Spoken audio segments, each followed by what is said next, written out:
Set.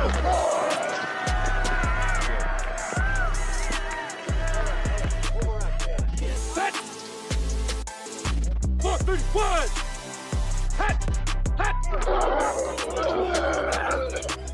Hey, what's up, everybody? Welcome to the Sunday Morning Quarterback. Today we are 4 instead of 5 pastors who love to talk about ministry, leadership, and sports. Sorry, I was out of the picture. John is stuck in the sleet and he can't get on, but Adam looks extra happy whenever the Cowboys get whooped. Look at that. Oh, goodness. It's a great day. How about them Cowboys? Yes. Daddy didn't even watch the game. He just it's like a present. He didn't watch I it. don't have to. I knew it was going to happen. I didn't have to. He just saw it. And, you know, my Cold dad... weather is an important game. It's an away game. I didn't have to watch the game. Oh, goodness gracious. You know, Paul's team's riding happy because they played another nobody, but next week it's coming. But we'll talk about that in a minute. Dad, you're coming from Nashville in my grandmother's bedroom, and you are babysitting my daughter. So for the next few days, I appreciate that. How's that going so far? Yeah, a great time, but yeah, I need some coffee. It's gonna be late nights and early mornings, but I'm up for it. That's I need something to bring me some joy after yesterday's game. Let's just say that. Golly, yeah, that's funny. And for anybody watching video, he's out in the country, so we can hear him. His face might freeze a little bit, but it's okay.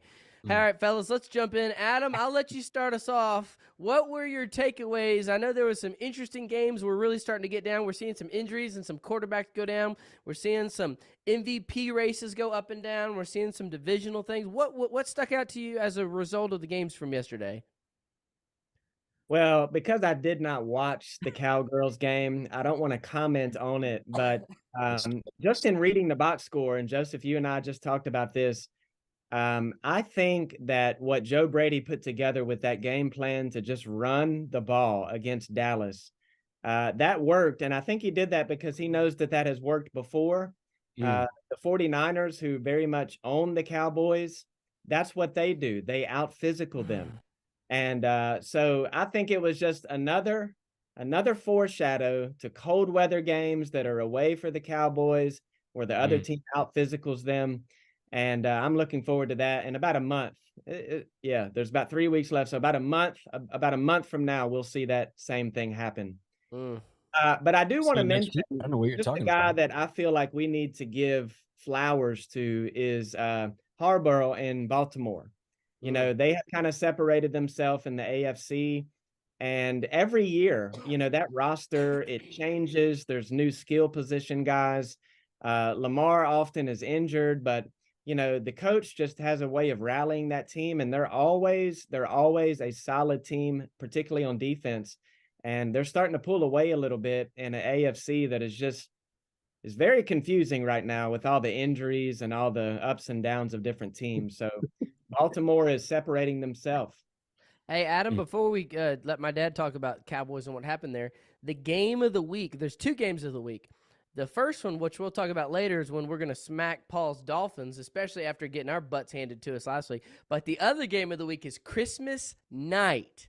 It is Baltimore versus San Francisco. Ooh, that's a good game. That's going to be a good game. Adam, how do you see that one playing out? I think, where is it at? Is it in Baltimore? Let me see. I think it is. It's in San Francisco.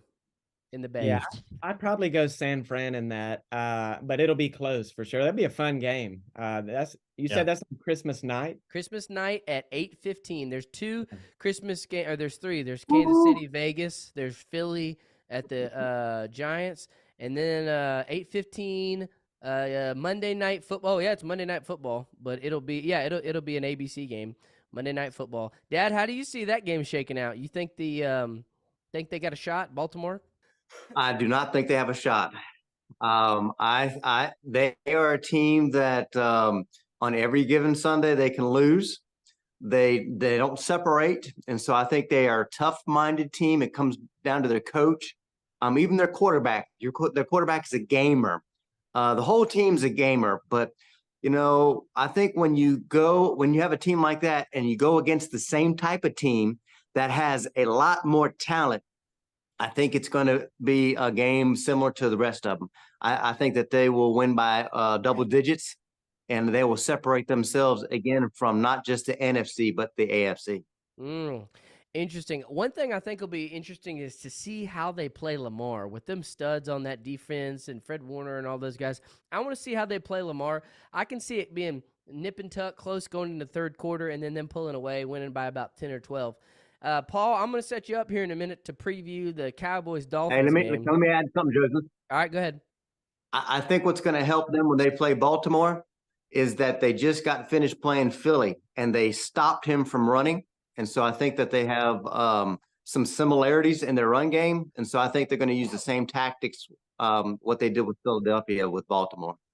Yeah, that'll be an interesting game. Dad, let's stay with you, and then we'll kind of let it marinate around. What happened to Dallas yesterday? Are we a pretender? Did we just get our butts whooped, like flush it out the system? Is this a foreshadowing? What did you see? No, I don't think we're a pretender. I think we got out schemed. If you remember last year, and even the year before last, if a team decides to power run against us, we fall apart. Our defense is not made for power running. We are a fast, small team. So whenever those games come against us, we have to be strategic. And so if you remember last year, the same thing happened. A team ran about 300 yards. After that, we fixed that, and then we moved on. So I think we're going to fix that. Dan Quinn's going to fix that as much as he can, enough so it won't be so divulged as it was this past week. But I think it's going to be fixed, and then we'll move on. I think with Miami, the difference, Miami's a run team, but they are not a run it down your throat. They are strategy, schemes, their speed. So I think that's going to help us because we too are a speed team, and it's going to be in warm weather. So I don't see them running down our throats. And because we're fast, I think we'll be able to limit that. But I think it's going to be a good game. And to be honest, you're going to have they're very much the same team. And so both Miami and Dallas, we play great against lesser opponents. We struggle against tougher teams. So it's going to be interesting to see what happens with that game, to be honest. Yeah, my biggest thing, I mean, obviously McCarthy has outperformed what we thought he could do this year with his offensive play calling. But the one knock against him is you just feel like on these big games against the road, we come out flat and unfocused. This penalty thing has been a problem since he's been there. And it's like, you got to have him coached up better. You got to have him a little bit focused. We definitely got out schemed. Even though yesterday was everybody's going to silence the Dak MVP talk. It wasn't like he went out there and played bad. I mean, Josh Allen only threw the ball 7 times. They ran it down our throats, and we had 3, penalties, and 15-yard penalties that kept the drives going. And so that was just a weird game. I don't think we're as high as everybody thought we were last week, but I don't think we're terrible either. I think we can still roll through the NFC. San Francisco, that's going to be a tough one. And we just got to see. But here's the good thing. I feel better about going into Miami now that we got our butts whipped, because we are not when people are singing our praises, we tend to let down. But when everybody's throwing dirt on us, that's when we play. So I never thought we were going to win all these games. I thought we were going to either lose one to Philly, to Buffalo, or to Miami. So if we beat Miami and lose to Buffalo, we can still kind of buff out, which we're pretty much locked in the 5th seed. So Miami, though, they have the same problem we do. Let me say one last thing, Joseph. Yeah, they get out physical too. What? This is the fork in the road. If we come out and play good and win against Miami, I think we're going to be good. If we lose against Miami, we're done. We're not going to make any noise. Yeah. I see that smile right now. All right. Let me ask you this. Let me have it, Let me Adam. ask you this. What is it? Let me have it. Let me have it. What is the fork in the road? Where does one road go to, Joe? To be a contender. I think we can beat every team. I do not think. Well, you always have your moments, and this is that moment. If we can get past this moment, I think that we can at least get to the championship game. I do not think we can beat the Niners, but I think if we can, get this fork, go against a good foe on their home turf, get that in our mind that, we can play well away from home, then I think we can do some damage. I think we can beat everybody. I do not think we can beat the Niners. All right, I have a thought on That's that, my but I honest want to opinion. pass it to Paul. Paul, give us a preview from the Dolphins' perspective. How do you feel? Hey, what do you think about that, Adam? Wait. Hold on. What does Adam think about that? Let him. It sounds What is like Adam? you're double talking, hedging bets. Yeah. You know, you're trying to project out and say we're probably going to see San Fran in the playoffs again, and you're going to say, "Oh, we're good, but we probably won't beat them." Yeah, Man, San yeah. Fran's great, man. They're just loaded. Paul, we'll come back to this. Paul, give us a preview on the Dolphins side. How you feel? You know, y'all are kind of AFC's wide open. Tua is still in the lower MVP. Tyreek Hill. What are you thinking? Interesting how you categorize Tua there, but that's fine. That's okay. Even Tyreek, because like last week, if we didn't say it was a pass happy NFL, right? Tyreek would be the head contender for MVP in my opinion. I think he should. I think Tua can't be MVP if he's not the MVP on his own team. But sorry, go ahead. Right now, he's leading the league, so we'll just say that, and we'll leave it at that. Beyond that, okay, I agree with everything that Joe said. I think all things are similar and for the most part equal, right? Now, the thing that I think is the advantage and where I think we begin to separate, you know, what I think will be the difference and what will allow Miami to win is the fact that one, we're at home, right? And then two, Miami does in fact have a run game. And so that will be troublesome for the Cowboys. We just saw that, right, happening to them yesterday. And yeah, it may be in schemes and all the rest, but there's also the comment that Joe made, like, oh, the Cowboys are fast. Well, there's fast, and then there's Miami fast, which is try. You can try to catch up to us, but it's not going to happen, right? I mean, you have Tyreek that's already been called the cheetah, for goodness sake. I mean, this is just sometimes just being able to see objectively, you know, and say, okay, we're not as fast as we think we are, but Miami is that much faster. So there's that, right? And then I think arrested Tyreek is going to be a problem out in the field, no matter what team you're going against. So, is he still hurt?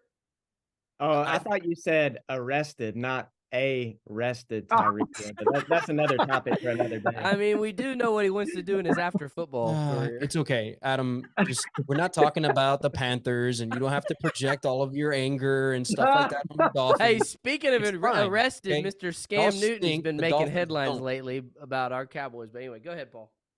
Look, that's just I agree with everything in terms of the assessment. I think right now Miami has a little bit more momentum in their favor for a home game with all the weapons that we have and will have at our disposal as opposed to the Cowboys. All right, and Paul, so I got a score prediction for you. 50-50, but I think the Dolphins will win. Here's my score prediction. You tell me yours. Dallas, because if we would have won at Buffalo, I would have felt like y'all would have had a better shot. But because everybody's pouring dirt on us, they're going to come back and show. That's what I think, Sam. I'm going to say Dallas 34, Miami 31. Which also, let me say this: if you guys lose, you got Buffalo creeping back up there, and then y'all are 10-4 or 10-5 now. Yeah, and so you got Buffalo creeping up, and that division could get real interesting. What do you think the score prediction is? I don't know. We'll win. I don't want to say a score prediction because honestly, I haven't sat down to think about it enough. Other than that, hey, but it'll be close. It'll be close. I'll say that. It's not going to be like yesterday. Obviously, we plowed through the Jets, but it's the Jets, right? We shut them down. That's a whole different thing. But needless to say, I don't like the fact that it's as close as it is. I was really hoping that the Jags would beat and actually just have a breakout game and beat the Ravens so that we could have home field advantage, because I think that will work to our favor. Yep. But yeah, if we end up losing, then yeah, it starts to get a little bit dicey. But we literally have the same. Well, the Dolphins have the same record. Not we. I'm not part of the team. The Dolphins have the same record as the Cowboys, so that's always interesting too. So we'll see. I really like our odds. Yeah, well, very similar two teams. Hey, Adam, let me ask you this too. This year it feels like every team, I mean, even the Niners, they were injured and they had their guys out, but they lost 3 in a row, which let me just say, for all the people touting Adam, Brock Purdy's the MVP. What MVP has ever lost 3 games in a row? I don't care if your star players are out. To me, that shows I like Brock Purdy. He's making good plays. It's not like he's just a game manager. Like, he's playing. But that'd be my only thing. And in what year have we seen so much parity? I mean, Kansas City, normally there's 1 or 2 juggernauts. Normally it's Kansas City. This year, I don't. If we make it to the NFC Championship and lose to San Fran, I'd be fine with that because man, San Fran is just. I think everybody agrees they're head and shoulders above everybody. The only thing that can beat San Fran is injuries, and that's just Kyle Shanahan's had it coming. You know, they should have probably been in the Super Bowl last year. Their quarterback went down.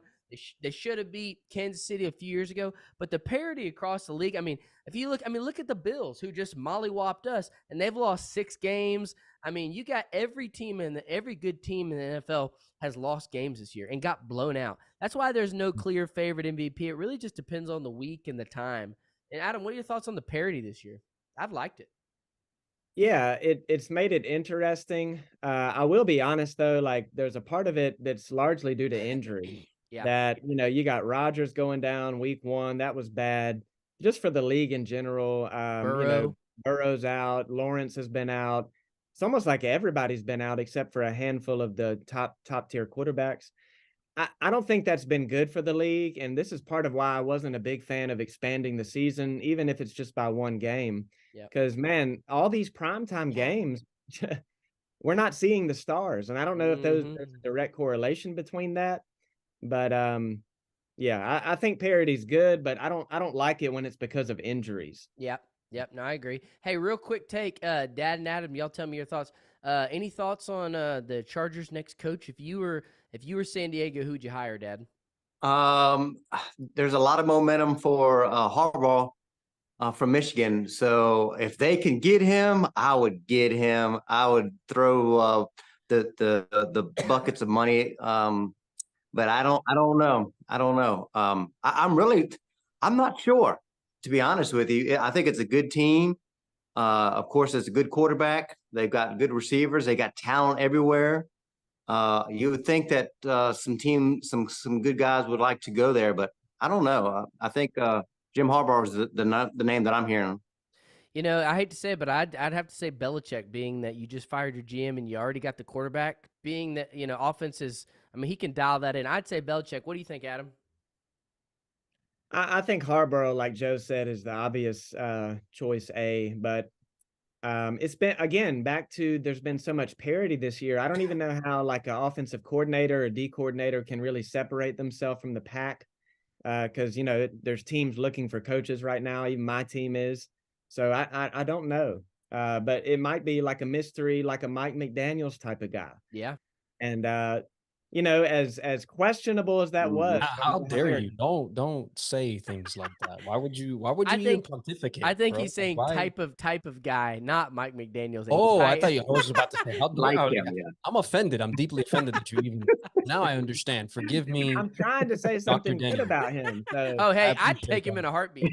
Yeah, we just need to find a quirky guy from the film room, and see what happens. Adam, who's your preferred Panthers coach? Belichick? No. Belichick would bring a sense of stability, which would be good, particularly for our owner, because in theory, he would not be able to treat Belichick the way he's treated everybody else. But yeah, I think it just needs to be some guy that kind of comes out of nowhere and is handed the reins and is given more than 1 year or 2 years. So we'll see. Isn't that guy from the defensive coordinator or offensive coordinator up for grabs from the Ravens? 36-year-old guy, young, maybe a potential. Maybe. I thought I heard that yesterday at some point, but anyway, they were like, I'm not spending a lot of time thinking about the Panthers these days. Sorry, Adam. I'm sorry. Hey, Adam's focused Hey, you know on... they won, guys, not yesterday. Who? I do, yeah, I know. Hey, Adam's like, whoa. Hey, Adam's focused, and let's segue here. Adam, you're focused on Liberty versus Oregon. Give us your breakdown and your prediction. Yeah, so it's the first time on the podcast I've been able to celebrate. I'm so proud. I was able to be there when they won their Conference USA Championship. Ran down on the field and had the time of my life. It really was one of the top sports moments in my life. It was fun. That's awesome. I how think, bad are you going to get beat? Yeah, I think to be honest with you, this is my view. I hope it's not the players' view. I'm just happy we're there. I mean, they're not supposed to be there. This is a 5th-year FBS school that is in the Fiesta Bowl on New Year's Day. You can't do better than that. That's awesome, man. Yeah, I know. So anyway, Paul, to your point, I think we can keep it a 2-score game. And if we do that, in my mind, that's a big win. That'd be a win. That'd be a win. Dad, That's fair. Dad, we got the college preview coming up. We got Michigan, Bama, Washington, Texas. We will be off for a few weeks, but we'll be back on before the championship to predict that. But let's just let's predict your semifinal winners. Who's going to make it to the championship? Let's start with Bama against Michigan. This is a vaunted, two teams that are similar. This could be Harbaugh's last little hoorah. How do you see this one going? I think it's going to be a defensive battle for sure. And I really think McCarthy, the Michigan quarterback, is going to lead them to a very close win. But I think it's just going to be one of those grinding, defensive-minded, big personality coaches, huge schools. I can't wait to watch it. But I think, if you love college football and the grind like I do, you're going to love it because there's not a lot of points. But I think it's going to go down to the end, probably a last-minute field goal. And I think I see Michigan being their year. Now, what about Texas and Washington? Michael Penix Jr., and then you got the Texas coach that finally got there. How do you see that one? Who's your winner? Everything about me wants to say Texas. But there's something when Washington beat Oregon for the second time, that showed me that they had a lot of grind and grit in their game.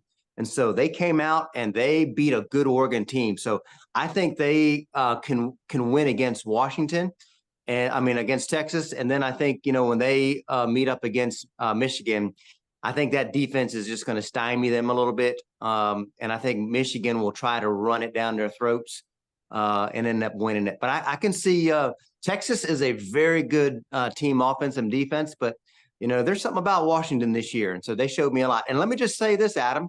I actually believe that Liberty, they may win that game. What? Anytime you have a big team that expect, yeah. Oh, yeah. Listen, Liberty beat the team that beat Auburn, and Auburn should have beat Alabama. This happened like 3 or 4 weeks ago. Adam knows what I'm talking about. And so they're a good team. And so you have Oregon, who should be, in their minds, in the national championship type of game. And so they're not going to come in. I've seen it. We've seen this. This could be Boise State about 15 years ago when they beat Oklahoma. Yeah. So just remember, it could be. I hesitate to think that they're going to win. Yeah, I think Bo Nix is playing in the game. If he wasn't, I actually think we would win. But I don't know. I think he's a 4th or 5th year starter. Yeah. He was at Auburn before. And we've not seen speed like Oregon all year. That's not to say that there aren't players on the roster that have not beaten SEC schools and ACC schools in the last few years, but Oregon's a different animal, man. I think it might be one of those first quarter type of games, like whatever happens in the first quarter kind of decides the game type thing. So we'll see. Adam, and then Paul, quick take. Adam, why does Texas win? Paul, why does Bama win? Because I know that's y'all's picks. Well, I'll say Texas is going to win, but I think it's going to be a real close game. What Joe was just saying, Washington has shown a lot of heart, and I think that's going to come down to the wire. I think that'll probably be a field goal, whoever has the ball last type of win. But I want to insert who I think is going to be the national champion, and it might surprise you, because if you ask me to pick who do I hope wins the national championship, this is the last one. I think Alabama is going to win the national championship. And here's why I say this. I learned this as a kid. I loved Michael Jordan when I was small. By the time I was about 12 or 13, I was tired of Michael Jordan winning. So I started kind of rooting against him just so someone else will win. Guys, let's be reminded, Nick Saban is the best coach in the history of the sport.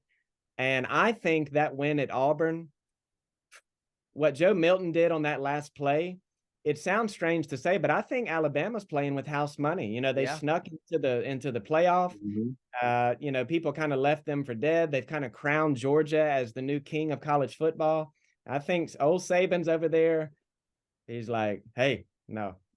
Yep. And Yep. how many times has that happened? Yeah.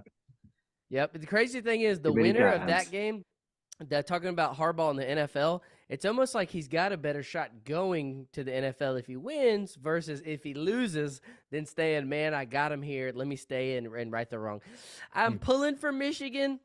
Man, I agree. It'd be hard to pick against Alabama. And then Michael Penix Jr., man, he's just having a great year. I think he's having a historic year. So, Paul, do you think Michigan Alabama game will be close, or do you think this is Bama's gonna roll? I mean, no, I wouldn't say they're just going to roll. But you know, it'll be a good game, I think. And I'm like Adam, like, you know, I don't have reasoning. I can't tell you all the different whys. I'm not going to sit here and articulate it other than to tell you absolute blind loyalty to the GOAT of college football and just roll Tide. That's it. That's all I'm going to win. I think we might get a Texas Alabama rematch from, I think it was 2009, if I'm not It mistaken. might be. I'd Yeah. like to see Yeah. Alabama, Washington, but we'll see. Yeah. Hey, you want to talk about a ratings bonanza? If it's Texas and Bama or Texas and Michigan, whoo, that's going to be quite a big number with two Yep. power brands like yeah. that. Yeah. Hey, let's Bring that money. segue. Let's segue. Today is December 18th. We are 1 week away from Christmas, and we'll talk a little ministry and leadership question. But I want to ask you a few little popcorn questions real quick, and we'll put this on Facebook and hear what everybody's thoughts are. Adam, what is your favorite Christmas snack, dessert, or drink? What do you like to eat and drink around the Christmas time? I got to give a big shout out to cranberry ginger ale. Cranberry ginger ale, Oh, often an underrated drink, typically That's a only Christmas around drink? during the holiday season. Yeah. Yeah, you can only get it. This is an exclusive thing for November and Like December. little Debbie Christmas trees, huh? Yeah, I love those too. So shout out cranberry ginger ale, and shout out all the cookies that the ladies leave around the church that I've been eating for the last few weeks with the warm middle. They're just made to perfection. Oh man, Paul, what's your your drink dessert go to? So every year we do a hot chocolate bar, and this year apparently there was almost a revolt at the church because we ran out of hot chocolate and all the condiments that were there. So we had to do it 2 weeks in a row, just so that we can appease those who almost decided to have a church schism because of all of this.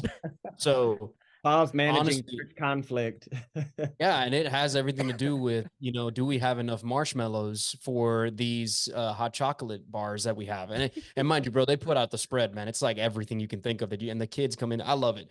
And so every year I look forward to having that hot chocolate bar at our church. It's awesome. Nice. Dad, what about you? well, I love the way it starts off in the Thanksgiving time with the pumpkin pies at Costco. I mean, $5, you man, can't it's go so wrong good. there. That starts everything off. You put some whipped cream on that sucker, man, and you can eat that for days because it's so big. So that's a great way to start the holidays off. And then our church, we have some folks that make fudge, and so they give Pam some fudge, peanut butter, and myself some chocolate. So I love those times where we can just get that fudge and just eat it together, smile, and then put away the old weight counter, put that out to the side, put that scale under the bed somewhere, and then it can reemerge sometime in late January. Yep, I just yep. love how Joe walks out of Costco like a winner with that rotisserie chicken and that pumpkin pie, and he's like, Paul, I just spent the best $10 of my life as I'm walking out of That's it. Costco, bro. I might have to make a stop You're on the way right. home now. Hey, let me tell you this. Hey, $4.99. It's still. I was watching those It's costs, great. and everything else is going up. Costco chickens, they Hey, let me tell you, I think the most underrated Christmas drink, and we did a church video, and I couldn't say this on there, but I can say this here: Southern Comfort Cinnamon Eggnog. My uncle Dwayne turned me on to it, and it's Yeah, I've always liked eggnog, which I don't understand some of y'all out there how you don't like eggnog. Like it's vanilla-ish. It's like a Christmas version of Oh, a milkshake. But then you add the cinnamon. Paul, oh, trust me. no, there's nothing to Try trust there. It's not happening. Southern. That All right, just sounds I disgusting. know I live 10 minutes from you. I'll bring it over. Southern Don't Comfort bring it. I'll pour it out. cinnamon. It's great. It's great. And then I just love like working at the church. You know, no better feeling. You walk in the office and then you got all these goodies on your desk. Like shout out Jamie Overturf. I got Ooh. Christmas salsa right here. What is that? What is that? What do you mean Oh, Christmas salsa? it's What is it? hand jarred salsa, and Oh, salsa. Oh, okay. Oh, salsa, yeah. And then I got like a little Christmas bread thing last night, and man, it's just a fun time. I got one lady, same day every year, she brings this big old thing, block of cheese. You know, it's just great. You know, you can't not love Christmas time. So hey, let's segue to while we're feeling in the spirit. You know, as preachers and not just church leaders in general, let's talk preaching on holidays for a minute. And this is something that I want to just kind of organically pass around, and maybe we can share some thoughts, some takeaways, some approaches. Because every pastor that I've ever met, not that we struggle, but anytime you have a holiday that comes every year, specifically with Christmas or Easter, and we have the same text, typically that we're all preaching, maybe taking different angles, let's kind of pass it around. Paul, what are your thoughts on preaching on Christmas, like days like, you know, Christmas Eve or Christmas Day or weeks leading up to Christmas or different holidays? How do you handle it? I mean, obviously, you know, we're all going to start from a basis of exposition and go from there through our text. sure. But do you change your tone any in the holidays? Do you like I was even thinking, you know, how practical is just application in our sermons, or is it such a wash because everybody's so focused? Does it need to be more meat and potatoes, or what's some? How do you approach it in your preaching? Yeah, I mean, if anything that I've heard and it's been a help to me is you don't have to try to overdress Christmas. You don't have to try to overdress the message that you're gonna be preaching. You know, many people are gonna be preaching the same text I'm gonna be preaching in, which is Luke chapter 2, right? And it's not anything that you have to try to make any more difficult or try to somehow another snazz it up. It stands alone as the single greatest message and news that you can declare and proclaim and explain that day.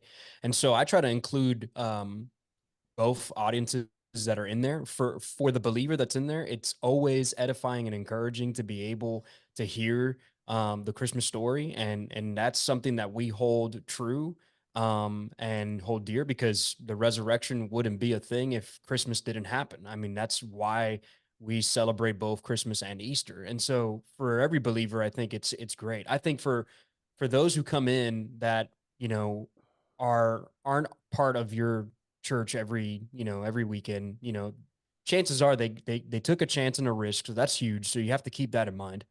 And then the other thing is you have friends and families that they took a chance on being able to invite a friend, and they trust what's coming out of the pulpit enough to know that something off the handle is not going to be said.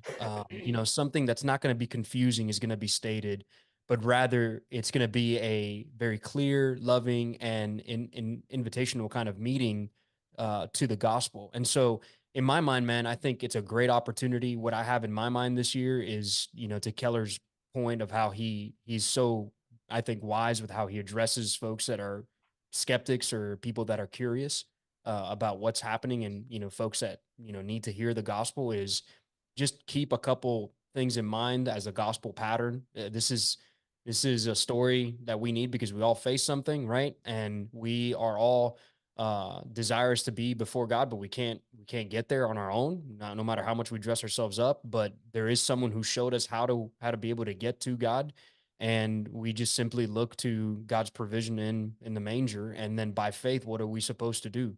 I think if you can put everybody on an equal playing ground of this is what we all face and who we need, I think you're going to be very helpful on that kind of day, and even train your people that day of how to be able to witness on a day that many people come to churches. So that's Yeah, my thought and idea. no, that's good. Adam, what resonates with you, or what are your thoughts and approach?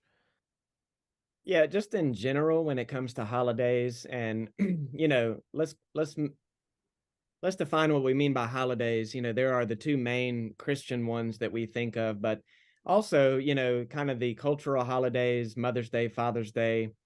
I think pastors would be wise, churches would be wise to use those times, like Paul said, to focus on what in theory is on people's minds already, That's right. to Yeah. explain the truth during those times.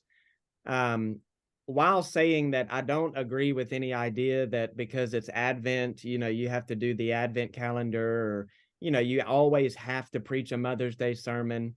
I think there's freedom, and whoever the preacher is of a church, whoever the church is, they know what's best in the life of their people. But for me, the Christmas season in particular is the best time of year. I often say when I preach that this is just my opinion. I think it's a biblically informed opinion, but I believe that the incarnation is the greatest physical miracle that has ever taken place. That God would leave heaven and condescend, strip away all of his glory, all of his majesty, and come to earth. I mean, that gets me fired up.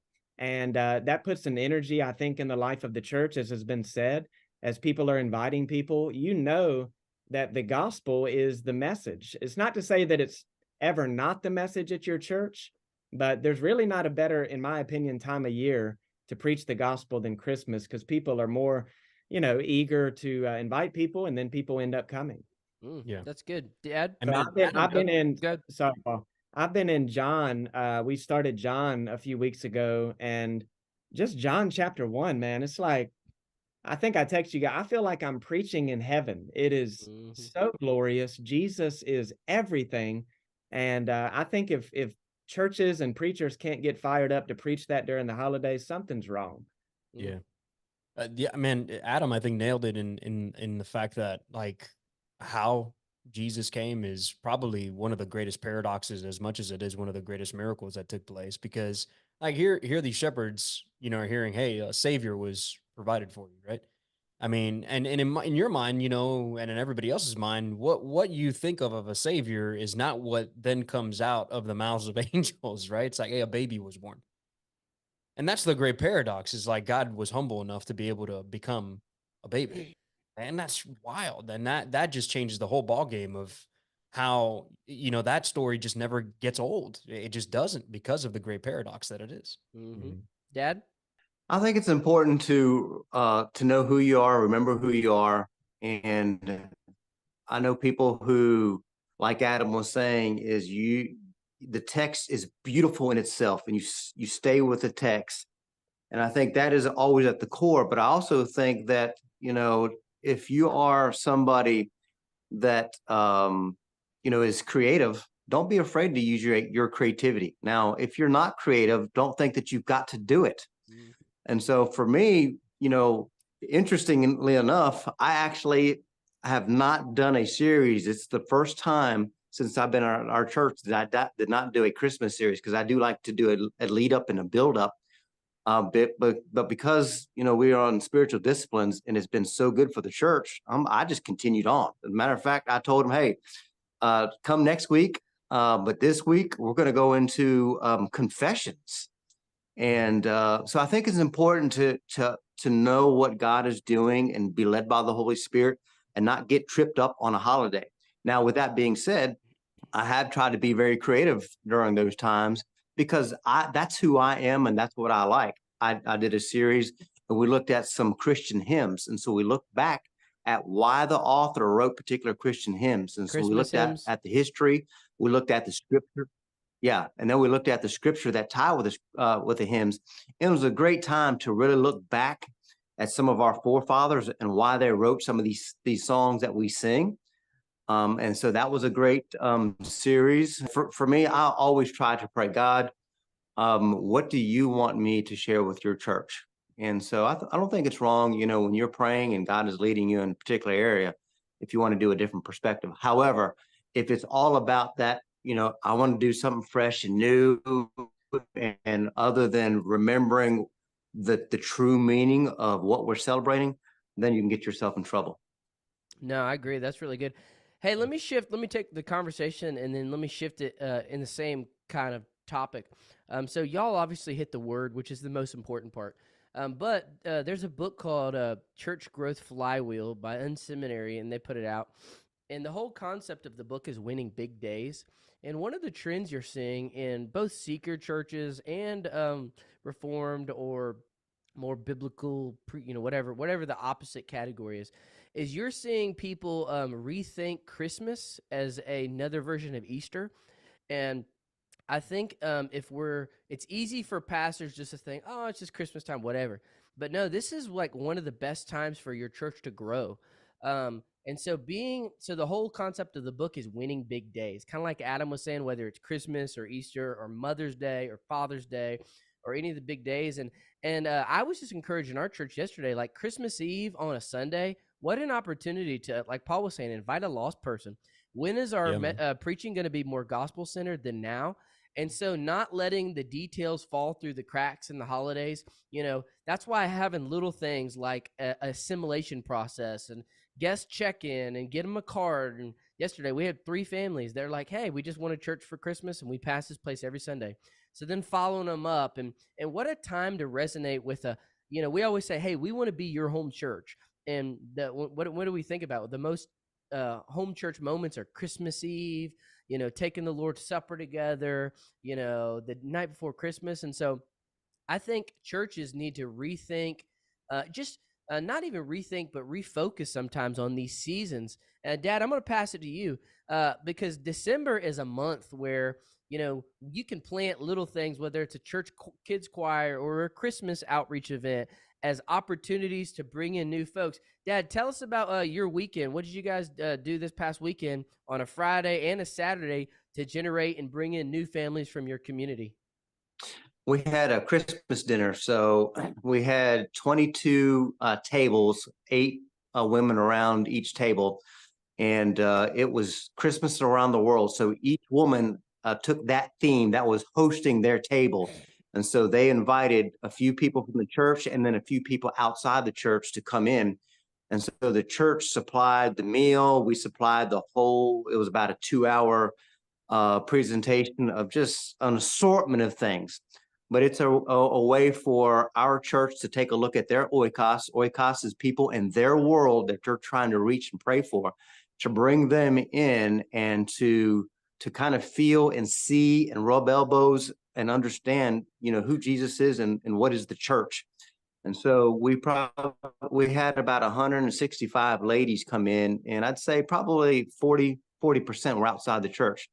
We turned that over, and the next morning we had pancakes with Santa, and we had, I'd say probably 50% from the congregation come in, and that place was packed as well. So it's just opportunities for people in our church that are trying to bring in their friends and their family, an opportunity for them to bring in a different environment. And they get to know us a little bit and walk around. We had a couple people after the Pancakes to Santa, they wanted to walk around our facility and look at our classrooms. And so it's just an opportunity that we do. It's not an event.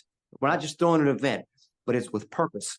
It's an opportunity to invite your friends that you're wanting to come in and bring them into the church. And so, and then it's a lot of energy and a lot of momentum and a lot of prayer because everybody knows what's going on with that. And so it really is a good time for the church.